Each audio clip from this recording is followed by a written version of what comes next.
যেহেতু এতিয়া আইনৰ কথা আহিল, এই আইনৰ কথা বুলি ক'লেতো আমাৰ হাতত নাই। জাষ্ট আমি কি হৈছে কেনেকৈ হৈছে এই ৰিপৰ্টটো ফৰেষ্ট ডিপাৰ্টমেণ্ট পৰা আমি ল'ম, লৈ পেলাই BTC জাষ্ট ফৰৱাৰ্ড কৰিম।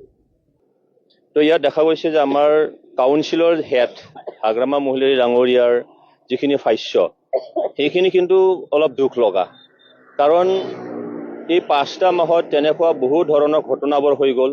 প্ৰত্যেকটো ঘটনাৰ পিছত তেখেতৰ যিখিনি ভাষ্য যে মোৰ হাতত আইন শৃংখলা মানে বস্তুটো নাই, মানে ল' এণ্ড অৰ্ডাৰটো মোৰ হাতত নাই।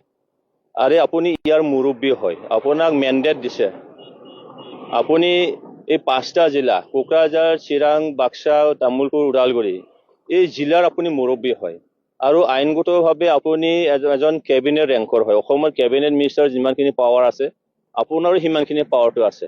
হয়, আপোনাক মানে এগ্ৰিমেণ্ট হিচাপে আপোনাক হোম ডিপাৰ্টমেণ্টটো দিয়া হোৱা নাই, কিন্তু হোম ডিপাৰ্টমেণ্টটো দিয়া হোৱা নাই বুলি আপুনি তেনেকুৱা ঘটনাবোৰ হ'লে তাৰপিছতে ইমিডিয়েট ৰিয়েকশ্যনটো আপুনি আপোনাৰ হাতত আইন শৃংখলাটো নাই বুলি এনেকৈ যদি হাত সাৱটি যদি বহি থাকে, তেতিয়াহ'লে কি হ'ব? আপোনাৰ নৈতিক অধিকাৰ নাই তাৰমানে এই অঞ্চলৰ মুৰব্বী হৈ থকাৰ কিবা তেনেকৈ আছেনে? মই এইটো প্ৰশ্ন কৰিব বিচাৰিছোঁ যে মানুহক মানে সাধাৰণ ৰাইজক আপুনি যোনটো আপোনাৰ হয়তো ছাপোৰ্ট কৰিব পাৰে, ছাপোৰ্ট নকৰিব পাৰে, কিন্তু আপুনি ইয়াৰ মুৰব্বী হয়, ইয়াত বসবাস কৰা 35 লক্ষ জনসাধাৰণৰ তেখেতসকলৰ সুবিধা অসুবিধাৰ কাৰণে আপুনি সদায় থিয় দিব লাগিব।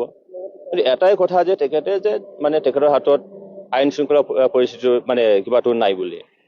সেইকাৰণে মই আহ্বান জনাইছোঁ যে আপুনি যাতে জনসাধাৰণৰ পৰা বিচ্ছিন্ন হৈ যাতে নাযায়।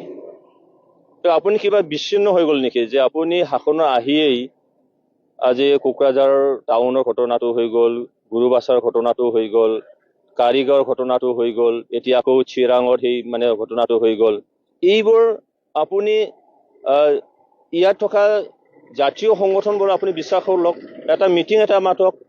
মোৰতো সন্দেহ হৈছে যে আমাৰ জিলা প্ৰশাসন, পুলিচ প্ৰশাসনেই হওক বা তেনেকৈ চিভিল এডমিনিষ্ট্ৰেশ্যনেই হওক, কোনো তেনেকৈ মিটিং থাকোঁতে এতিয়ালৈকে বহা নাই যে কেনেকৈ কি সমাধান কৰিব বিচাৰিছে। এইটো দুখ লগা বিষয় যে এটা কাউন্সিল অঞ্চলৰ মুৰব্বী হৈ 5খন জিলাৰ মুৰব্বী হৈ আপোনাৰ মানে আইন শৃংখলা হাতত নাই বুলি ইয়াত আপুনি ইনভলভ নহ'ব, এটা ভাষ্য দি আপোনাৰ গোটেই দায়িত্ব সামৰিব। তো এটা মোৰ প্ৰশ্ন সেইটোৱে হয় যে আপোনাৰ নৈতিক অধিকাৰ আছেনে নাই এতিয়া আকৌ? কালি হাগ্ৰামা মহিলাৰ আৰু এটা কথা কৈছে যে বন বিভাগৰ ৰিপৰ্ট লৈ ৰাজ্য চৰকাৰলৈ প্ৰেৰণ কৰিব, যিটো বন বিভাগৰ এগেইনষ্টত মহিলাক এবিউজ কৰাৰ অভিযোগ আছে।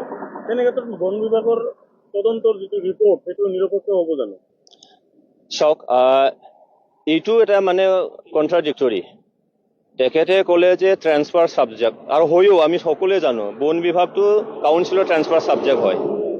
ট্ৰেন্সফাৰ যদি ছাবজেক্ট হয়, আপোনাৰ পৰ্যাপ্ত পৰিমাণৰ আপোনাৰ মানে বন বিভাগৰ তাত ছিকিউৰিটি নিশ্চয়কৈ আছে, ফৰেষ্ট গাৰ্ডসকল আছে, আৰু কোনোবা এটা কাৰ্য কৰিব যোৱাৰ আগে আগে প্ৰশাসনিকভাৱে চিভিল এডমিনিষ্ট্ৰেশ্যন, পুলিচ প্ৰশাসন ফিল্ডত ল'ব লাগে।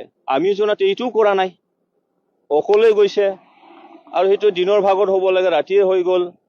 এতিয়া কৈ আছে যে মানে কাকো মানে তেনেকৈ টৰ্চাৰ কৰা হোৱা নাই বা লাঠি চাৰ্জ কৰা হোৱা নাই। আমিতো দেখিছোঁ, জানিছোঁ যে এতিয়াও মানে হস্পিটেলাইজ হৈ আছে, মহিলাবিলাকো হস্পিটেল হৈ আছে, আৰু মহিলা মানে তাৰ নাগৰিকসকলে বা জনসাধাৰণে যিবোৰ অভিযোগ তুলিছে সেইটোতো আকৌ মানে অকল্পনীয়।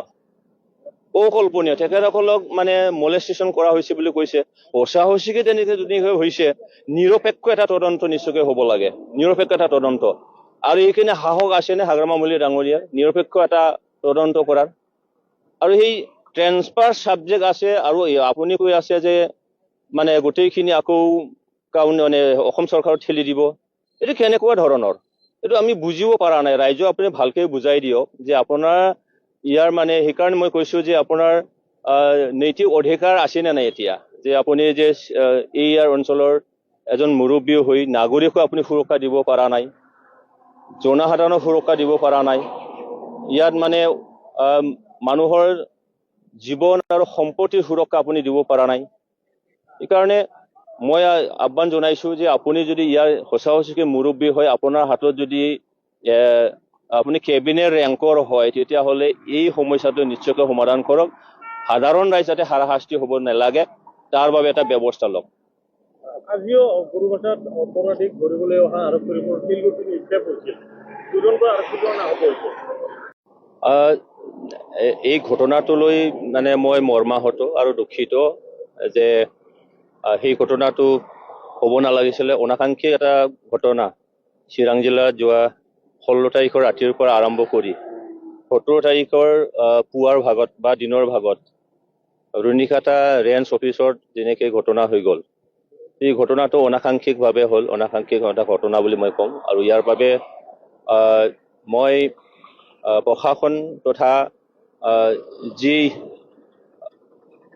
বিভাগে যি কামটো কৰি আছে সেইটো নিশ্চয়কৈ এটা সমাধান নিশ্চয় ওলাব লাগিব। কাৰণ যি ঘটনাটো হ'ল ই কাৰো কাম্য নহয় যে চৰকাৰীভাৱে বাহন জ্বলাজ্বলিও হ'ল, ক্ষতিসাধন হ'ল, এইটো মানে হ'বলৈ নলগা এটা বিষয় আছিলে। তো মই এতিয়া দেখিছোঁ এই ঘটনাৰ পিছত প্ৰশাসনিকভাৱে দোষী ব্যক্তি কৰায়ত্ব কৰাৰ কাৰণে প্ৰচেষ্টা লৈ আছে। আৰু মই গম পালোঁ যে কিছুমান কৰায়ত্ব কৰিলে আৰু ফৰৱাৰ্ডো কৰা হ'ল জেললৈ। তো এইখিনিলৈকে ঠিকেই আছে, কিন্তু এতিয়া দেখা গৈছে যে এই ৰুণিখাটা দেউচি অত্ৰ অঞ্চলৰ আমাৰ আদিবাসী জনসাধাৰণ একেবাৰে দুখীয়া নিচলীয়া যেনেকৈ পৰিয়ালৰ হয়।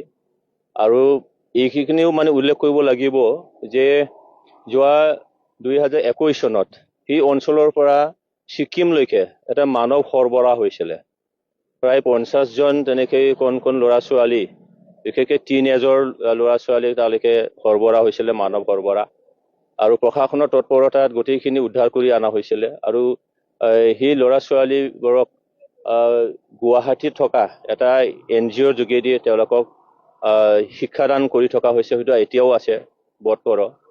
আৰু সেইলৈ অসমৰ মুখ্যমন্ত্ৰী সন্মানীয় হিমন্ত বিশ্ব শৰ্মা ডাঙৰীয়া তেখেত সেইটো স্পেচিয়েলি কেয়াৰ এটা কৰিছিলে। আৰু সেই অঞ্চলৰ আদিবাসীসকলৰ যাতে নিজৰ ল'ৰা ছোৱালীক ক'ৰবাত বন কৰাৰ নামত মানে ক'ৰবাত পঠিয়াই দিয়া লেখীয়া এটা মানে পৰিৱেশ যাতে নহয়, তাৰ কাৰণে অৰুণোদয় প্ৰত্যেকটো আদিবাসী পৰিয়ালে পাব লাগে বুলি এটা প্ৰশাসনৰ নিৰ্দেশ দিয়া হৈছিলে। মই MLA হিচাপে আমাকো কোৱা হৈছিলে, আৰু এনেকৈ আমি সেইখিনি পৰিৱেশ আমি কৰিছিলোঁ।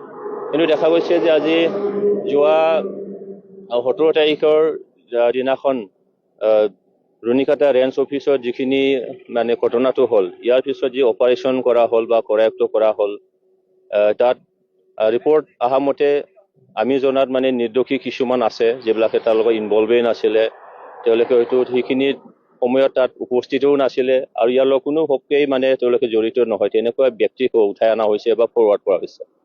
তো সেইকাৰণে প্ৰশাসনক মই আহ্বান জনাম যে তেনেকুৱা যদি আছে সেইটো মানে চাব লাগে, যাতে নিৰ্দোষীয়ে দোষ মানে কোনো ধৰণে হাৰাশাস্তি নাপায়।